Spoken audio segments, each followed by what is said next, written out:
जमीयत उलमा इस्लाम के सरबराह मौलाना फजल उर रहमान ने कहा है कि मौजूदा जाली पार्लियामेंट को इतनी बड़ी आईनी तरमीम का इख्तियार नहीं। दावा किया कि हुकूमती मुसव्वदे में बुनियादी हुकूक ख़त्म किए गए थे। वज़ीर आला अली अमीन गंडापुर के बयान से मुतालिक सवाल पर कहा कि ऐसे बयानात की कोई हैसियत नहीं।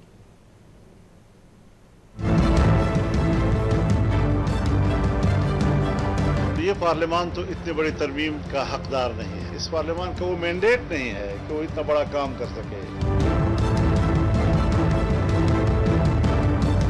इस जाली किस्म के पार्लियामेंट से इतनी बड़ी आईनी तरमीम कराना ये बजात खुद एक नाइंसाफी है। जब आप कानून साजी करते हैं या आप आईनी तरमीम लाते हैं, उसमें आप बुनियादी हुकूक को भी डुबो लेते हैं और उसमें आप मिलिट्री को इतना मजबूत करें कि हर सतह पर फौज नजर आए, तो फिर माशाल्लाह और इस तरमीम में क्या फ़र्क है? ये तो दूसरे मामले में आप माशाल्लाह लगा रहे थे, तो इसमें हमने बिल्कुल सपोर्ट नहीं किया और वो इजलास नहीं हो सका। मैं तो इस बयान को इस काबिल भी नहीं समझता कि इसका जवाब दूं। मैं अपनी तौहीन समझता हूँ ऐसे लोगों की और ऐसे लोगों के बयानात की। पार्टी को अपना हक हासिल है कि वो जलसे में भी जाए, वो एहतजाज भी करे।